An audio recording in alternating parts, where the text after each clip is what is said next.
चलिए शुरू करते हैं। आज का जो हमारा टॉपिक है वो है what are the various types of audit. भाई ऑडिट के कितने टाइप्स है और उन सबको जो है वो एक्सप्लेन करने बोलता है। Explain each one of them in brief. तो आज के टॉपिक में जो है हम ये बहुत सारे जो ऑडिट यहाँ पे मैंने ड्रॉ किया जो मेंशन्ड है वो मैंने यहाँ पे ड्रॉ किया है और उनके बारे में आज हम इन डिटेल पढ़ेंगे। देखो ये जो आंसर है थोड़ा सा लेंदी है, तो मे बी पॉसिबल कि आपको शायद से आपके एग्जाम के अंदर ये शॉर्ट नोट वाले सेक्शन में पूछ ले, short note for 5 marks each, उसके अंदर पूछ लिया भाई री ऑडिट के बारे में बता दो।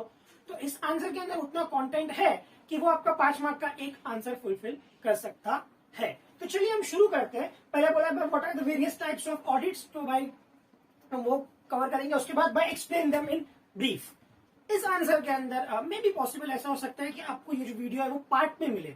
हम एक एक ऑडिट जो है उसको एक एक पार्ट में कवर करेंगे ताकि ये जो वीडियो है ये पर्टिकुलरली लेंथी ना हो जाए और आपको ऐसा ना लगे अरे इतना बड़ा आंसर है, इतना बड़ा लेक्चर है। नहीं, शॉर्ट में करेंगे ताकि आपको भी थोड़ा सा लोड कम लगे और हम भी इसको इजीली आपको एक्सप्लेन कर पाए। ठीक है, तो चलिए शुरू करते हैं।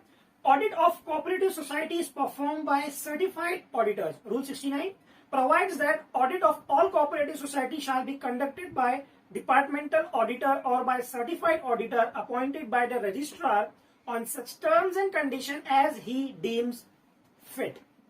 ये चीज हमने हमारे पिछले आंसर्स में भी कवर की थी। क्या थी ये चीज, वापस से हम कवर करेंगे कि देखो वही बंदा ऑडिट कर सकता है जो सर्टिफाइड है, जिसके अंदर वो उतना क्वालिटी है। The person who is auditing a particular client should be qualified और सर्टिफाइड भी होना चाहिए। हाँ, मुझे ऑडिट करना आता है लेकिन मैं ऑडिटर नहीं हूँ, सर्टिफाइड ऑडिटर नहीं हूँ, मुझे करने नहीं मिलेगा। हाँ, मुझे ऑडिट करना आता है, मुझे ऑडिट का बहुत अच्छा एक्सपीरियंस है, plus I am a certified auditor, तो मैं ये काम कर सकता हूँ। ठीक है, there are several types of audit and all are provided in the Maharashtra cooperative societies rule 1961। यहाँ पे 1961 के अंदर अगर आप थोड़ा गहराई में जाएंगे तो आपको पता चलेगा कितने टाइप्स ऑफ ऑडिट्स है जो यहाँ पे मेंशन किया हुआ है। ठीक है, एक बार नजर डाल लेते हैं।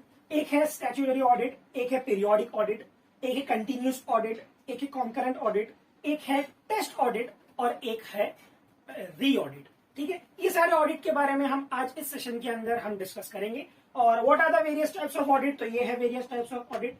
Explain them in brief. अब इनको एक्सप्लेन भी करना है तो चलिए इनको एक्सप्लेन करते हैं। ठीक है, स्टैट ऑडिट हम जो है पहले स्टैट्यूटरी ऑडिट को हम शुरू करेंगे। Statutory audit is the audit of cooperative society as required under the statute. The Maharashtra Cooperative Society Act clearly defines the duties, powers and liability of an auditor appointed to audit the accounts of cooperative society। जो stat audit है इसके बारे में जो है Maharashtra cooperative society act के अंदर बहुत क्लियरली मेंशन किया गया है। उसकी पावर्स, उसकी रीच, उसकी सारी ड्यूटीज और प्रोसीजर, कैसे ऑडिट कंडक्ट करना है, वो हर चीज इस एक्ट के अंदर बताई गई है।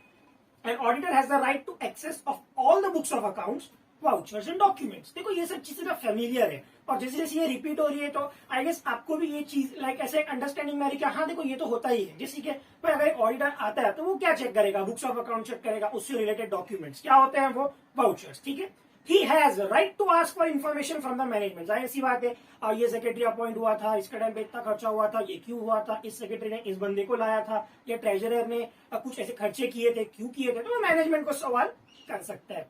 The power given to him by the act cannot be restricted or taken away either by the director or by the shareholder। देखिए जो महाराष्ट्र कोऑपरेटिव सोसाइटी एक्ट के अंदर जो पावर्स ऑडिटर को दी गई है वो पावर्स क्लाइंट बोले तो शेयर होल्डर हो गया, डायरेक्टर हो गया, वो उससे ले नहीं सकते, छीन नहीं सकते। भाई तो ये बुक नहीं देख सकता, भाई तो ये चीज नहीं कर सकता, नहीं, ऐसा पॉसिबल नहीं है। जितनी चीजें उसको अलॉटेड है वो उतनी चीजें तो करेगा। आगे क्या बोलता है, audit is required safeguard the interest of the share holder. जाहिर सी बात है, देखो कंपनी में पैसा लगाना, कंपनी में इन्वेस्ट करना, शेयर होल्डर कब वो चीज करता है जब उसको बोलते ना बुक्स ऑफ अकाउंट्स दिखाए जाते हैं, सर्टिफाइड बुक्स ऑफ अकाउंट्स। देखो भाई हमारा इतना प्रॉफिट है, इतना लॉस है, ये साल में हमने ये सब चीजें की है, फला फला चीजें हुई है। कब उस पर विश्वास होता है, जब उस डॉक्यूमेंट पे लिख के आता है कि हाँ this is certified, this is audited, तो एक भरोसा होता है शेयर होल्डर्स को कि हाँ भाई ये चीज सही है।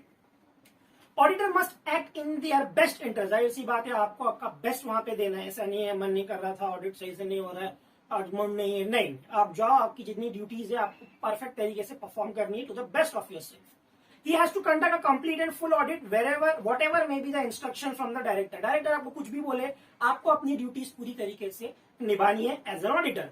It is his duty to see that the balance sheet which he certified reflects true financial position of the company. जाहिर सी बात है, जो चीज को भाई तू सर्टिफाई करेगा, इतना तो कम से कम ध्यान में रख कि भाई वो चीज ट्रू एंड फेयर हो. उस हिसाब से तुझे ऑडिट करना है. तो घुमा फिरा के वो एक ही चीज बोलता है, ऑडिटर जो है उसको ईमानदारी से काम करना है, किसी के प्रेशर में नहीं आना है, और जो डॉक्यूमेंट्स वो प्रोड्यूस करेगा वो ट्रू एंड फेयर होने चाहिए. जनरल ऑडिट, ध्यान से सुना. General audit refers to the audit of accounts of private individual. An auditor need may be appointed in a sole trader or a partnership firm appointed under a statute. General auditor यहाँ पे जो है private company या soul trader का जो audit होता है वो कैरी आउट होता है, और यहाँ पे जो है ऑडिटर है वो अपॉइंट होता है. It is not obligatory for a sole trader और partnership firm to get the accounts audited. देखो ये जरूरी नहीं है कि सोल ट्रेडर और पार्टनरशिप फर्म को ऑडिट करवाना ही है. देखो ये सब चीजें अगर आप ध्यान में रखो तो आपको आपके आगे के एकेडमिक्स के लिए काम आएगा. इसके अंदर इस पैराग्राफ के अंदर ये मैंने एक पॉइंट डिस्कस कर लिया कि भाई जो सोल ट्रेडर है और पार्टनरशिप है उनको ऑडिट करना जरूरी नहीं है. No, this is very like it's a good information. अगर ये इन्फॉर्मेशन आप अपने पास रखते हो तो आप कहीं पे भी इसको यूटिलाइज कर सकते हो. आगे क्या बोलता है कि भाई it is not obligatory, however in view of many advantage the accrue from an audit most of the businessman get their accounts audit. देखो कंपलसरी तो नहीं है, लेकिन अगर आप ऑडिट करवा लो तो आपको बहुत सारे पर्क्स मिल सकते हैं. पर्क्स बोले तो छोटे मोटे जैसे लोन के लिए तकलीफ नहीं होगी, आप छोटे मोटे आपको डिडक्शंस मिल सकता है अगर आपका सारा अकाउंट्स ऑडिटेड और परफेक्ट है. तो आगे बढ़ते हैं. Scope and nature of auditors duty in this case depend upon the terms of the agreement between the auditor and his client. ये चीज चेक करनी है तो ऑडिटर वही चीज चेक करेगा. देखो ऑडिटर जो है वो अपनी duties 100% true and fair direction में ही परफॉर्म करता है, लेकिन उसकी भी लिमिट होती है. उसको जिस चीज को ऑडिट करने बोला गया है वो वही चीज ऑडिट करेगा, उसके अलावा वो आगे नहीं जाएगा. In many cases, the auditor is given oral instruction by the client to conduct audit. देखो बहुत सारे केसेस में ऐसा होता है कि ऑडिटर को ओरली बोला जाता है. It will be in the interest of the auditor to get these instructions confirmed in writing to avoid dispute in future. In fact, I was about to say it कि भाई देखो ज्यादातर तो oral यहाँ पे बोल रहा है बट रिटर्न होना चाहिए, बट आगे उसने खुद ही क्लियर कर दिया कि भाई ऑडिटर की जिम्मेदारी है, भाई उसने जो हवा में बोला उसको राइटिंग में ले ले, साइन स्टैंप ले ले. केवल आगे जाके ऐसा नहीं होना चाहिए सर आपने बोले थे महीने का बोला, ये सब चीजें नहीं होना चाहिए. While conducting the audit, the auditor should strictly follow the instruction given to him. सही बात है, जो भी आपको बोला गया है आपको वो चीज करनी है. He should ascertain whether he is required to perform accountancy work or audit work, and in the later case whether he is to conduct a complete audit or partial audit. देखो कैसा है ना कि यहाँ पे ऑडिटर पे depend करता है उसको किस तरीके का ऑडिट परफॉर्म करना है. अगर उसको से लगता है कि फाइनेंशियल स्टेटमेंट्स जो है वो बहुत ट्रू एंड फेयर वैसे ही दिख रहे हैं, बनाया बंदे ने बहुत सही है, साफ है, तो वो टेस्ट ऑडिट वो पार्शियल ऑडिट कर सकता है. थोड़ा ऑडिट किया, 50 चीजों में से 55 चीजें चेक कर लिया, मतलब अपने हिसाब से वो ऑडिट कर सकता है. इफ ही फील्स, अगर उसको से लगे नहीं बहुत गड़बड़ है यहाँ पे, अकाउंट बहुत खराब तरीके से मेंटेन किए गए, बहुत सारे गायब है, बहुत सारे पॉट होल्स है, तो वो फिर पूरा चेक करता है. बट नहीं, उसको ऐसा लगता है नहीं क्लाइंट है वो ऑनेस्ट साउंड कर रहा है, उसको अगर ऐसा लगता है तो वो पार्शियल भी चेक कर सकता है. Whether he is to conduct a complete or partial, okay. If he is required to conduct a partial, he must clearly mention the fact in his report. अच्छा हाँ, अगर उसको ऐसा भरोसा था और उसने तो पार्शियली किया है तो उसको लिख के देना होगा कि भाई हाँ ठीक है, मेरे जजमेंट पे मुझे ऐसा लगा कि ये बराबर है इसलिए मैंने पार्शियली ऑडिट किया, उसको अपनी रिपोर्ट में लिखना पड़ेगा. He is required to conduct a full audit. देखो पहली बात तो आदमी कितना ईमानदार हो ना हो वो सब अपनी तरफ एक जगह आपको पूरा ऑडिट करना है.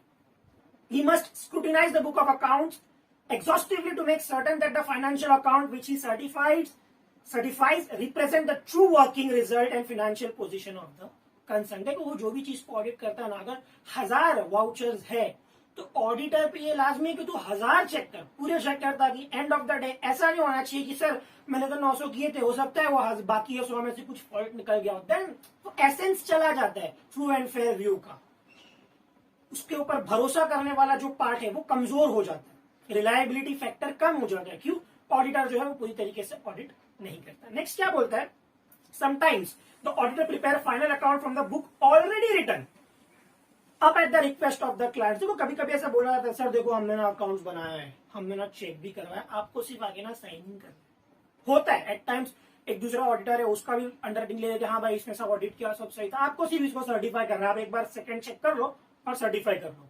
इन such case he is acting in the capacity of only an accountant and therefore is not responsible for the accuracy of the final accounts. तो यहाँ पे वो एक एज अकाउंटेंट साउंड करता है, और अगर सर्टिफाई करने के बाद कुछ प्रॉब्लम मिलता भी है तो वो उसका जिम्मेदार नहीं होगा. क्यों? उससे बोला गया था कि देखो ये सब चीजें सब सही है, आप एक बार देख लो. तो अंदर जो माइनर फॉल्ट होगा, देखो a man makes a mistake, अब 1000 में से एक आध चीज ढूंढनी हो इट इज क्वाइट टफ. और अगर आपको ये एश्योर किया अगर नहीं सर सब सही है सब सही है, आप एक बार ऊपर ऊपर से देख लो तो फिर हो जाएगा. उसके अंदर कुछ मिस हो गया तो auditor is not responsible. Next क्या बोलता है, he should be careful under such circumstances not to sign the balance sheet. अगर उसको ऐसा बोला गया देखो आगे हर चीजें क्लियर करती जा रही है, उसको ऐसा बोला गया है सर सब सही है तुमको सिर्फ साइन करना है, साइन नहीं करना, बैलेंस शीट को साइन नहीं करना. तूने साइन किया तो ये माना जाएगा कि तूने चेक किया और everything will be on your head. Otherwise for example balance sheet may be used to obtain a loan and the auditor may be held responsible. उस गलत बैलेंस शीट से लोन लिया गया, पता चला कंपनी में इतना पैसा था ही नहीं और फिर ऑडिटर को पकड़ लिया गया. If the auditor is to sign such a balance sheet, he should put the remark prepared from the books without verification. एकदम सिंपल है. अगर ऐसा कंडीशन आता है तो वहां पे जो है ऑडिटर को जो है ये चीज मेंशन करनी है कि भाई ये पहले से बना था, मैंने इसमें साइन कर दिया है, ताकि सामने वाले को ये चीज क्लियर कट समझ में आए. I hope you are understanding this statutory audit. छोटा सा रिवीजन लेता हूँ. महाराष्ट्र कोऑपरेटिव सोसाइटी एक्ट में मेंशन है और उसके हिसाब से जो भी ऑडिटर्स की ड्यूटीज है वो चीजें हमने अभी यहाँ पे डिस्कस की है. हम हमारे नेक्स्ट सेगमेंट में इसी आंसर के नेक्स्ट पार्ट में दूसरा ऑडिट कवर करेंगे. ओके.